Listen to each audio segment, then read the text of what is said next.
বাংলাদেশের রাজনীতিতে নতুন এক অধ্যায় সূচনা হয়েছে ডক্টর মোহাম্মদ ইউনূসের নেতৃত্বাধীন অন্তর্বর্তীকালীন সরকারের হাতে।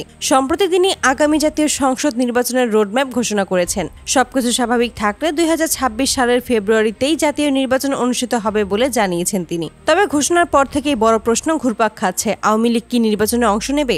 ২০২৪ সালের ৫ই আগস্ট ছাত্র জনতার তীব্র গণ অভ্যুত্থানের মুখে দীর্ঘ ১৭ বছরের ক্ষমতাসীন আওয়ামী লীগ সরকার ভেঙে পড়ে। সেদিনই দেশ ছাড়তে বাধ্য হন তৎকালীন প্রধানমন্ত্রী শেখ হাসিনা।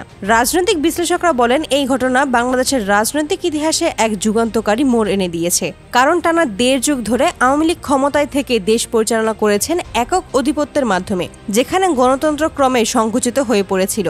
অভিযোগ ছিল তারা দিনের ভোট রাতে সম্পূর্ণ করেছে। ২০১৪, ২০১৮ ও ২০২৪ সালের জাতীয় সংসদ নির্বাচনে ভোট কারচুপির অভিযোগ জনগণের মনে ক্ষোভ জমাতে থাকে। কেবল তাই নয়, সাধারণ মানুষের ওপর অমানবিক নির্যাতন, বিরোধী দল দমন, দুর্নীতি, লুটপাট এবং রাষ্ট্রীয় সম্পদ বিদেশে পাচারের মতো অভিযোগে জর্জরিত ছিল দলটি। দেশের মানুষ মনে করে আওয়ামী লীগ যা করেছে তা থেকে বাংলাদেশকে পুনরুত্থান করতে আগামী ৫০ বছরও যথেষ্ট হবে না। এমন পরিস্থিতিতে ছাত্র আন্দোলনের মুখে আওয়ামী লীগ সরকারের পতনের পর অন্তর্বর্তীকালীন সরকারের দায়িত্ব নেন নোবেল বিজয়ী অর্থনীতিবিদ ডক্টর মোহাম্মদ ইউনূস। তিনি ক্ষমতায় আসার পরপরই রাষ্ট্রীয় প্রতিষ্ঠান সংস্কারের পাশাপাশি রাজনৈতিক দল ও ছাত্র সংগঠনগুলোর মধ্যে শৃঙ্খলা ফিরিয়ে আনার চেষ্টা শুরু করেন। সেই ধারাবাহিকতায় আওয়ামী লীগের ছাত্র সংগঠন বাংলাদেশ ছাত্রলীগকে তিনি সরাসরি নিষিদ্ধ ঘোষণা করেন। তবে মূল দল আওয়ামী লীগকে এখনও নিষিদ্ধ করেননি। এখানেই তৈরি হয়েছে নতুন এক রাজনৈতিক বিতর্ক।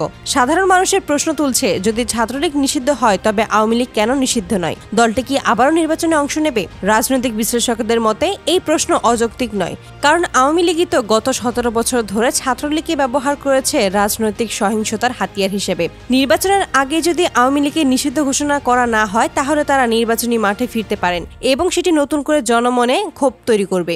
অন্যদিকে অনেক বিশেষজ্ঞ মনে করেন, ডক্টর ইউনূস হয়তো গণতন্ত্রের ধারাবাহিকতা বজায় রাখতে আওয়ামী লীগকে নিষিদ্ধ না করে বরং একটি প্রতিযোগিতামূলক পরিবেশ তৈরি করার চেষ্টা করছেন। এতে আওয়ামী লীগকে সুযোগ দেওয়া হলেও তাদের ওপর জনরায়ের চাপ থাকবে। তবে প্রশ্ন হলো, যে দলকে জনগণ স্বৈরশাসক, জালিয়াতি ও দুর্নীতির প্রতীক হিসেবে চিহ্নিত করেছেন, তারা কি আবারও জনগণের আস্থা পেতে পারে? সাধারণ জনগণের কাছে এখন সবচেয়ে বড় প্রশ্ন, ডক্টর ইউনূসের রোডম্যাপে আওয়ামী লীগের জন্য কোনো জায়গা থাকবে কিনা, নাকি নির্বাচনের আগেই কঠোর সিদ্ধান্ত নিয়ে তাদের রাজনীতি থেকে চিরতরে বিদায় জানানো হবে। ডক্টর ইউনূসের নেতৃত্বে আগামী নির্বাচনের রোডম্যাপ স্পষ্ট হলেও আওয়ামী লীগের ভবিষ্যৎ এখনো অনিশ্চিত। একদিকে জনগণের চাওয়া দলটিকে রাজনৈতিকভাবে নিষিদ্ধ করা হোক, অন্যদিকে রাজনৈতিক বাস্তবতা বলছে একটি বড় দলকে পুরোপুরি নিষিদ্ধ করলে গণতন্ত্রের প্রতিযোগিতামূলক ক্ষেত্র ক্ষতিগ্রস্ত হতে পারে। তাই চূড়ান্ত সিদ্ধান্ত কি হবে তা জানতে সবার চোখ এখন অন্তর্বর্তীকালীন সরকারের দিকে।